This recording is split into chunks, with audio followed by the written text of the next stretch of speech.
हर हर महादेव। राजस्थान के एक छोटे से कस्बे में दो भगवत भक्तों का जन्म हुआ। दोनों ही बड़े कर्तव्यनिष्ठ और श्रद्धावान थे। बचपन से लेकर जवानी तक दोनों ने साथ में अपना जीवन व्यतीत किया और जैसे ही बड़े होते गए घर वालों ने जिम्मेदारी का बोझ डाल दिया। घर वालों ने कहा, अब बड़े हो गए हो, कुछ कमाया भी करो।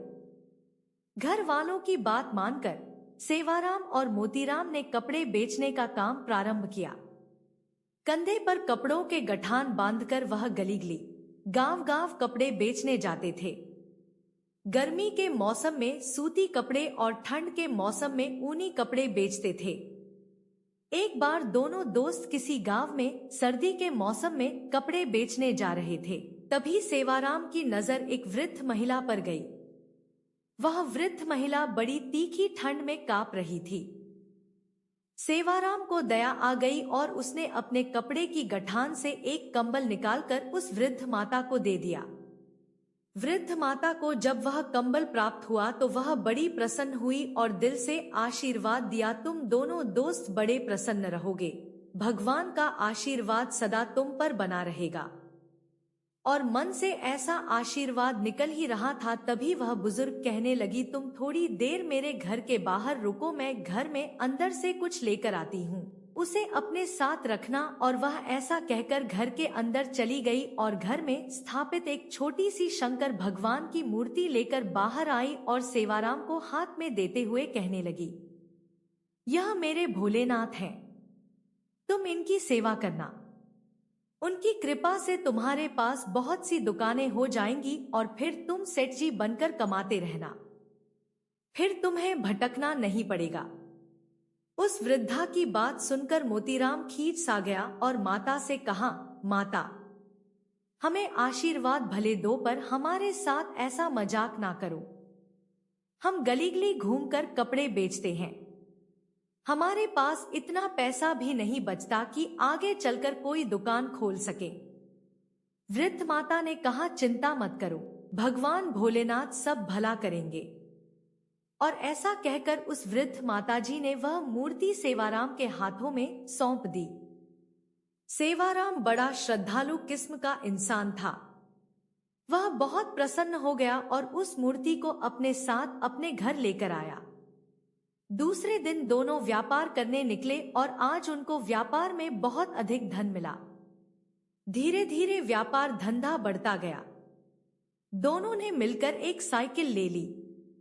अब वह साइकिल पर सामान बेचने जाए और साइकिल के अगले हिस्से पर भगवान शंकर जी की मूर्ति को रखते थे। लोगों का विश्वास इनके प्रति बढ़ता गया। उन्होंने अपना व्यापार और बढ़ाया और एक दुकान खोल ली। अब दुकान के उद्घाटन पर उन्होंने भगवान शंकर जी की वही मूर्ति स्थापित की। लोग आए और इनसे सामान लेकर जाएं, इनकी महिमा गाएं और भगवान शंकर की मूर्ति को प्रणाम करें। अब पहले एक दुकान थी, धीरे धीरे व्यापार बढ़ने लगा। एक दुकान हुई, दूसरी दुकान हुई, तीसरी दुकान हुई और आज उस वृद्ध माता की भविष्यवाणी सच होने लगी, जो कहती थी, मेरे भोले बाबा की कृपा से तुम्हारा व्यापार बढ़ते ही जाएगा। दोनों दोस्त वृद्ध होने लगे। अब कभी कभी सेवाराम दुकान पर आता था और कभी कभी घर ही बैठ जाता था। एक दिन जैसे ही सेवाराम दुकान पर आया, मोतीराम ने कहा, मेरे दोस्त, तुम अब घर मत बैठा करो, मैं तुम्हारे बिना नहीं रह पाता हूं। सारी उम्र हमने साथ जीवन जिया है और इस वृद्धावस्था में तुम कभी कभी घर बैठ जाते हो तो मेरा मन भी दुकान पर नहीं लगता है। मैं तुमसे प्रार्थना करता हूं, तुम रोज आया करो, जिससे कि हम दोनों का मन बहलता रहेगा।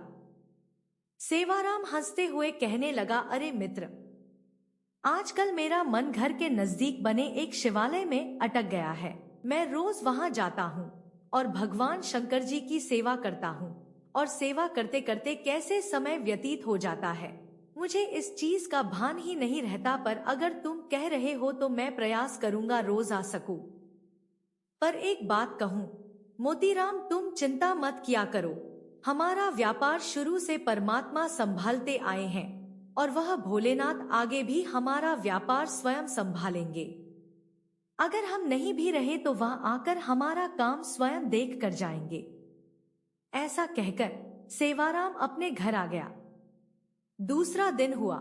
सेवाराम पुनः दुकान पर पहुंचा पर आज दोपहर के 12 बज चुके थे। मोतीराम ने कहा, मित्र, तुम आज फिर देर से आए, क्या बात हुई? सेवाराम ने कहा, आज मंदिर में थोड़ा पूजा पाठ था, मन वहीं लग गया, इसलिए आ ना सका। समय व्यतीत होता गया। 3-4 महीने निकल गए। एक दिन सेवाराम और थोड़ी देर से आया। मोतीराम ने कहा, आज फिर देर से आए, क्या बात थी? मंदिर में कोई कार्यक्रम था? सेवाराम हंसते हुए कहने लगा, आज भोले बाबा ने मुझे अपने पास ही बिठा लिया और जाने ही नहीं दिया, इसलिए मुझे आने में देर हो गई। अभी बात चल रही थी कि सेवाराम कहने लगा, मोतीराम, तुमसे एक बात कहूं? मोतीराम ने कहा, हाँ हाँ कहो, क्या बात है? सेवाराम कहने लगा, मोतीराम, आज से तुम मुझे शिवाराम कह के पुकारा करो। मुझे शिवाराम बड़ा अच्छा नाम लगता है। मोतीराम हंसते हुए कहने लगा, इतनी सी बात है, मैं आज से तुम्हें शिवाराम कहकर ही पुकारूंगा। और ऐसे बात करते करते शिवाराम अपने घर चला गया। समय अपनी गति से चलता रहा। शिवाराम अपना कार्य पूर्ण करके दुकान से 5 बजे अपने घर की ओर चला जाता था। एक दिन शिवाराम जैसे ही घर की ओर जाने लगा, तभी मोतीराम ने कहा, अरे शिवाराम, कल तुम दुकान पर मत आना, मैं कल सुबह तुम्हारे घर पर अपनी पुत्री की शादी का कार्ड देने आऊंगा, तो मैं तुमसे घर पर ही मिलूंगा। तुम कल घर पर ही रहना, कल कहीं जाना नहीं। शिवाराम ने कहा, ठीक है, मैं कल तुम्हारा अपने स्थान पर इंतजार करूंगा। और ऐसा कहकर शिवाराम चला गया। मोतीराम सुबह उठा और आज अपने दोस्त के घर जाना था, तो बड़े नंग से तैयारी करने लगा।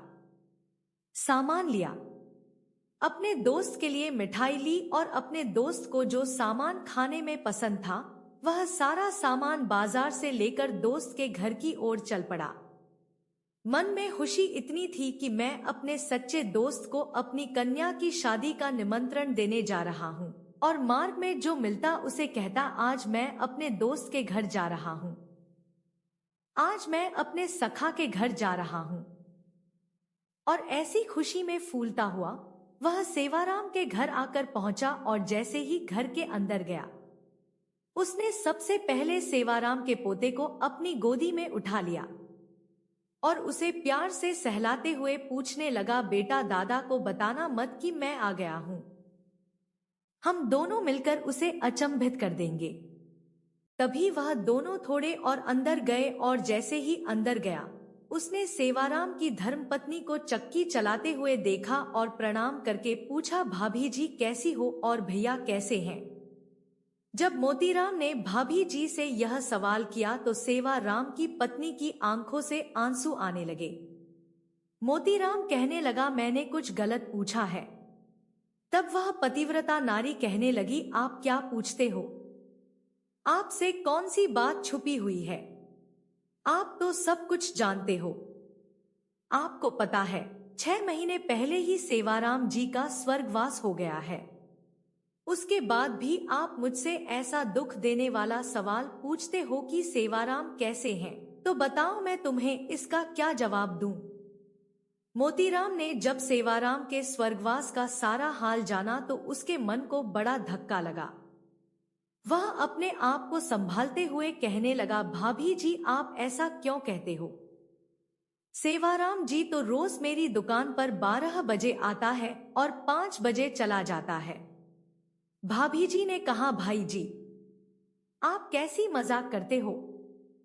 6 महीने पूर्व जब मेरे पति का स्वर्गवास हुआ था तब आप ही तो उनके क्रियाकर्म की सारी विधि करने आए थे, और आप ही तो हर महीने आकर हमारे घर का खर्च देकर जाते हैं। उसके बाद भी आप ऐसे सवाल कर रहे हैं? जब मोतीराम ने भाभी के मुंह से ऐसे शब्द सुने तो उसका मन बैठ सा गया। कहा, मैं तो 6 महीने से कभी यहाँ आया ही नहीं और सेवाराम तो रोज मेरी दुकान पर आता है, तो यह कैसा आश्चर्य है। ऐसा सोच ही रहा था तो उसे वह सेवाराम की बात याद आ गई कि सेवाराम ने कहा था, अरे मोतीराम, मैं व्यापार के लिए दुकान पर आऊं या ना आऊं, पर मेरे भोले बाबा जरूर आकर मेरी दुकान की संभाल करेंगे। और इस बात को सोचकर मोतीराम जल्दी से सेवाराम के घर से उठा और भागते हुए अपनी दुकान की ओर आया। और जैसे ही दुकान की ओर आया तो देखता है कि आज दुकान पर सेवाराम है ही नहीं। उसके सामने वह सारा चित्र चलने लगा कि सेवाराम मेरी दुकान पर आया और 6 महीने पहले कहने लगा, अब से मेरा नाम सेवाराम नहीं है, मैं शिवाराम हूँ। मोतीराम समझ गया कि वह और कोई नहीं, सेवाराम के प्रिय भगवान शंकर ही शिवाराम के रूप में मेरे पास आते थे और मेरे कहने पर वह दुकान का कार्य भी संभालते थे। और मैं कैसा नादान, भगवान की माया से भ्रमित हुआ अपने दोस्त को कभी कभी प्रेम से डांट देता था और वह शंकर भगवान हंसते हंसते मेरी डांट भी सुन लेते थे। मन में यह चिंतन चल ही रहा था और सोचने लगा, मैं अभी जाकर भगवान के दर्शन करता हूँ। और ऐसा सोचकर वह अपने कार्यालय में गया। उसे लगा कि आज भगवान बैठे होंगे और जैसे ही अंदर गया वहां भगवान अंतर्ध्यान हो चुके थे और शिवाराम की जगह भगवान शंकर जी की रुद्राक्ष की माला उसके गले पर पड़ी थी। उस माला को उठाकर उसने प्रणाम किया और कहने लगा, मुझसे बड़ा अपराध हुआ है। शंकर भगवान मेरे पास आते थे पर मैं उन्हें पहचान नहीं पाया। रोने लगा, बड़ा जोर जोर से रोने लगा और मन में निश्चय कर लिया कि भगवान शंकर का जो प्रसाद मुझे रुद्राक्ष की माला के रूप में मिला है, इसे मैं एक जगह स्थापित कर भगवान शंकर जी का मंदिर बनाऊंगा। कहते हैं उस रुद्राक्ष की माला को एक जगह स्थापित कर एक छोटा सा राजस्थान के प्रांत में मंदिर बनाया गया। आजादी के पूर्व तक वहां पूजा चलती रहती थी। लोग आते थे, पूजा करते थे। कहते हैं कि एक दिन एक जिद्दी अंग्रेज उस मंदिर के बाहर से गुजरा और उसे किसी ने बताया कि यहाँ हिंदू लोग पूजा करने आते हैं और वह बड़ा नाराज हुआ। अंदर गया और पूछने लगा, किसकी पूजा होती है?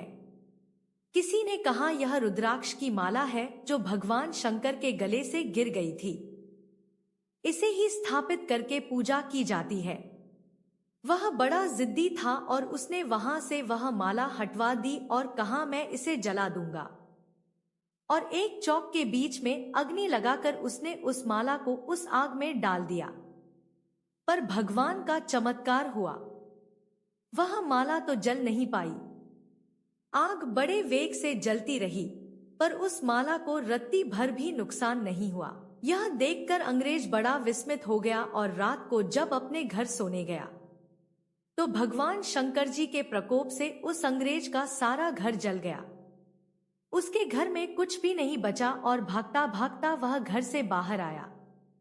तब उसे किसी ने कहा, अरे मूर्ख, यह तूने क्या किया? भगवान को क्रोधित कर दिया है। जो माला तूने मंदिर से उठाई है वापस जाकर उसे मंदिर में रख कर आ, तभी तुझे शांति मिलेगी। और वह अंग्रेज वापस इस मंदिर में आया और उस माला को मंदिर के बाहर रखकर चला गया। कहते हैं उसके बाद वह माला वहां पर नजर नहीं आई। पर इस बात में एक बात जरूर नजर आई कि भगवान अपने भक्तों के लिए स्वयं काम करने आते हैं। अपने भक्तों का मान रखने के लिए किसी भी कार्य को करने के लिए तैयार हो जाते हैं। सेवाराम के लिए 6 माह तक व्यापारी बनकर उसकी दुकान पर बैठे और अपने भक्त के वचन के लिए रोज मंदिर के जब पट बंद हो जाते थे तो 12 से 5 बजे तक आकर मोतीराम के साथ दुकान पर बैठते थे। ऐसे हैं भगवान भोलेनाथ जो अपने भक्तों की हर मनोकामना पूर्ण करते हैं। विश्वास से सारे कार्य सिद्ध हो जाते हैं। इसलिए विश्वास रखना अपने परमात्मा पर। वह परमात्मा अपने भक्तों की हर मनोकामना अवश्य पूर्ण करते हैं और यह विश्वास हमारे मन में भी बना रहना चाहिए। हे नाथ, हे मेरे नाथ, मैं आपको भूलूं नहीं। हर हर महादेव, जय शिव शंभू।